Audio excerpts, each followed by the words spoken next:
I received a job offer online for 30,000 a month? Yes. Wow, pretty sus. You sure got such good deal? Yeah, some HR from the company contacted me to offer me the job, and I find it very attractive, so I replied. I think you got scammed.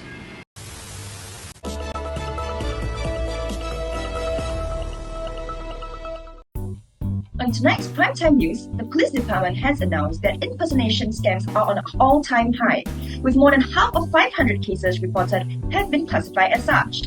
An impersonation scam has been identified by the police board as one whereby the perpetrator claims a false identity and uses this as a pretext to ask for money.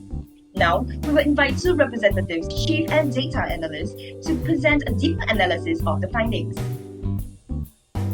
Based on the data from the reported cases thus far, our tech team has identified the typical victim profile for impersonation scams.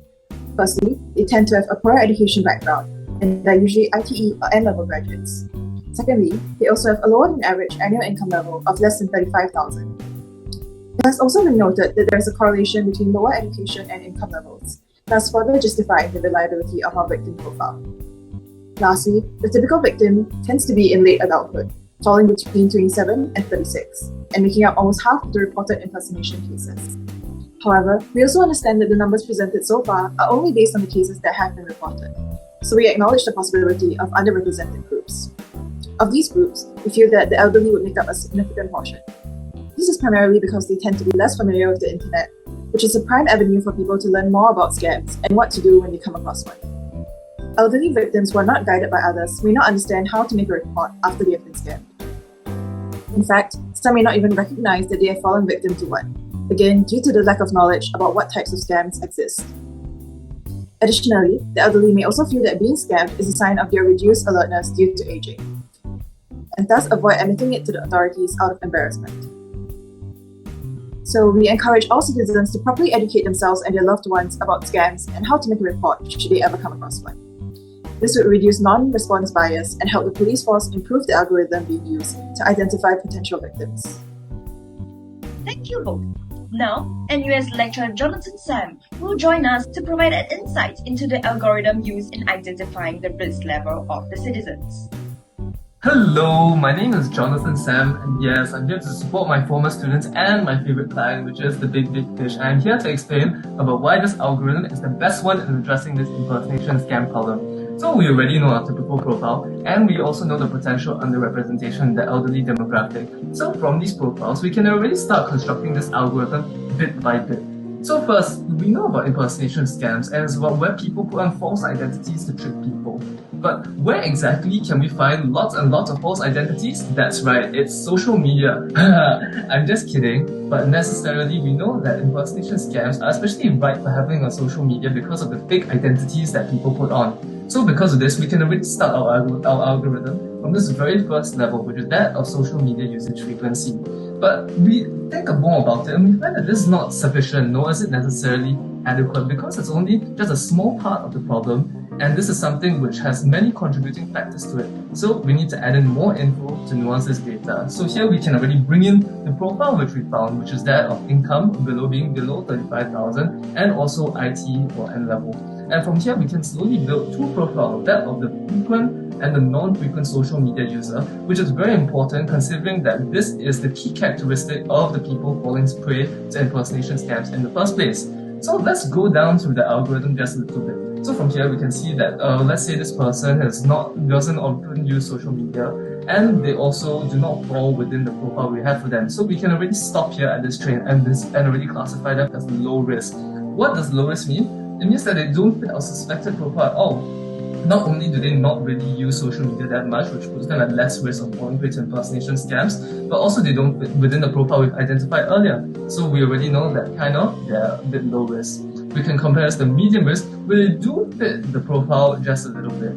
So from this, we can look at the others, and they do fit the medium risk profile because either they fall within the profile we've identified earlier, or they use social media frequently, and that's something which is a cause for concern, especially when we're talking about impersonation scams. But is this enough? We need another layer of extra confirm plus chop on this to confirm the data.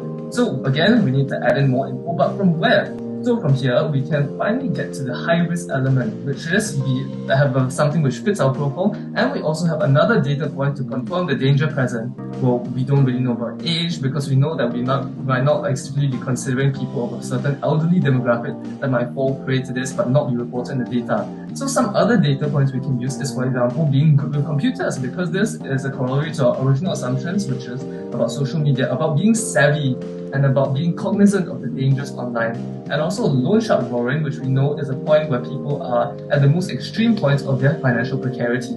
So from this, we can kind of create a full algorithm. You can pause the video here and you can see about generally how it works. But we know that from this, from the data set, that 45 people have been identified as high risk, which we think is kind of a good number. But are you a really eagle-eyed observer, and can you see what might seem a little bit off about this algorithm? That's right, it's over here where we can see there are two people that fall within this, and we can see that frequent social medias, we think of them as being more in danger because they're more exposed to the algorithm. But actually over here, we can see that there's a bit of a possibility for them to be demoted to medium risk. So how can this be possible? So we're here trying to see that our team has been trying to address the assumptions behind social media about how social media usage can actually both make you less savvy and also more savvy in the sense that even though you might be exposed to lots more dangers on social media if you use it frequently, you might also become more cognizant and recognizable of these dangers when they actually occur. So this is a limitation because it can actually go both ways in making you either more or less savvy. How can we account for this? Well, we can see this from here. So perhaps if you don't use social media often and you're not good with computers, you put it as infinitely high risk because there's a very low possibility for you to be savvy. But if you're not good with computers but you use social media frequently, maybe there's actually hope for you. And so our team has addressed this limitation by showing that maybe there's a possibility that you can be demoted to medium risk only. So beyond this, we know that actually often and sometimes in terms of social media frequency make up the vast bulk of the data. And so we can see with more people there, perhaps there's also the additional possibility that they can be demoted and drop down in the rankings a bit and thus for a more complete set of data. So that's all. I've explained the algorithms. Now I'll hand it back to the team. Bye bye! Do you remember the job offer I got last time? It ended up being a scam. Oh really? Then what happened? You know what? I learned about Team VBA's algorithm and was alert about a scam, and I didn't fall for it. Wow, glad all this information helped you and saved you all the hassle from being scammed.